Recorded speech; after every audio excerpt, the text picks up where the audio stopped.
undefeated as a professional. This is his second one championship fight. You can see the size of the man. You can expect that he can unleash some big power, and this is the prospect that Aung La Nsang faces. Yeah, Aung La Nsang wasted no time immediately getting this fight to the ground. We saw in Butorin's last one after that devastating knockout of Leandro Ataides. So it is dangerous to stand and bang with this Butorin. Banger. Good up kicks off the back, trying to be careful so Butorin doesn't jump in on him. Big heavy leg kicks coming from the downed opponent as well. Defending well, actually, Aung, from that position. Not really giving Butorin much daylight to do anything particularly damaging, although it looks vulnerable, doesn't it? Yeah, Butorin's just so strong. Look at this. It's hard for him to even, Aung La Nsang can't keep him off of him. Even those arm punches of Butorin will pack some power. Doesn't even need to put any shoulder or body behind that. Such big arms. In those wide arcs, they can do some damage. But at the moment, he can't really get within punching distance. Not to Aung La Nsang's head, anyway. Aung La Nsang is a very, very accomplished grappler. It's dangerous for Butorin to play this game. He should let Aung La Nsang back up and start banging with him. When you see your opponent prostrate on the ground there, you immediately think to yourself, well, I could be in an advantage here. The technical ground kick is an option. He landed a big, heavy right hand there that did connect. Ooh, a technical ground kick attempt there. But Aung La Nsang is able to use that ankle lock attempt to possibly sweep and get on top, but now they're kind of playing that 50-50 leg lock position. Who will fade first? Yeah, this is a dangerous game to play. Those knees are so delicate when you start twisting and pulling and scrambling like this. It's also a question of who's got the longer arms, although Butorin there uses that left leg of his, which is free, to do some damage, but he's also getting in that right hand in the hammer blow fashion to the right side of Aung La Nsang's face. He's actually able to use that 50-50 position to get back up to his feet, and now Butorin's the one on his back. Something of a reversal. It's a really slow-moving sweep, but he was able to reverse the position, and now Aung La Nsang is on top. Being hugged in nice and close by the Russian, though, just breaking down that space, limiting the work that the Burmese fighter can manage, although he's just trying to squeeze out of it, and he got caught with that right hand from the Russian. Butorin is a big, heavy, stand-up fighter, but he is a professional mixed martial artist, so he knows he's very comfortable off his back. But here he's got to turn, he's got to create some space, he's got to push the python away. Aung La Nsang at times just burying his face inside into his opponent's face just so that he can get some leverage, keep his head pinned down. You can do quite a lot of work with your head. Move your opponent's head to one side, pin it down to the canvas. Easily slices through the guard like a hot knife through butter as he easily just passes into side control. Now he's got knee on belly, and he's might choose to either go into full mount or he's just choosing to stay in side control. Now the possible submissions from side control aren't as many as, being in full mount, but he's still got a lot of ground and pound that he can do. So popular in his home country of Myanmar, but spends his days in the eastern part of the United States, in Maryland. Aung La Nsang. Butorin just uses strength to just throw Aung La Nsang off of him. Oh, and he caught him with a technical ground kick. Now he comes down with the ground and pound.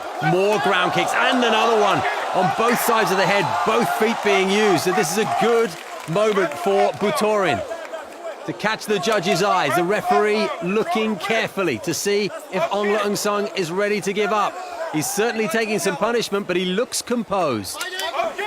Butorin's got to be careful not to gas himself out. All that muscle eats up a lot of oxygen, and when you throw every single thing into each one of those shots, your energy is going to drop dramatically quick. Taking full advantage of the one championship rules. I can't remember a contest where I've seen so many technical ground kicks being thrown by either man, but Butorin certainly is making the most of the opportunity, with Aung La Nsang spending so much of this contest on his back. Lots of ground and pound from Butorin, but Aung La Nsang is keeping his composure, answering back, and still striking from the bottom. Well, there wasn't much chance for respite in that round. We'll be back with round 2.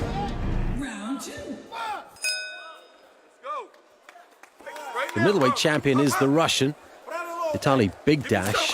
Butorin would certainly love to fight his countryman for that belt, but Aung La Nsang has impressed everyone in the One Championship setup, and there was an event in his home country of Myanmar earlier this year. There's set to be another one before the year is out, and I'm sure he's looking at the prospect of perhaps challenging for that world title in his home country. What an event that would be. He's got to, first of all, avoid those uppercuts of Butorin if he's going to get any further, though. He says, no, you're not hurting me with those. I've got some punches of my own. We didn't see much by way of stand-up in the first round, but it looks as if it might be the way this one takes shape in the second match. Aung La Nsang is kind of taunting Butorin. He's trying to get him to engage. He's shaking his fingers at him. He's saying, no, you ain't got nothing. Bring it. And that's going to, kind of make you a little bit frustrated, and that emotion is going to translate into energy expenditure. He's got to keep a cool head about him. Aung La Nsang, as you can see, likes to throw single punches. He's not a big combination puncher. These single blows, though, are heavy. He makes them count. He took a punch there. It was a glancing blow in the end.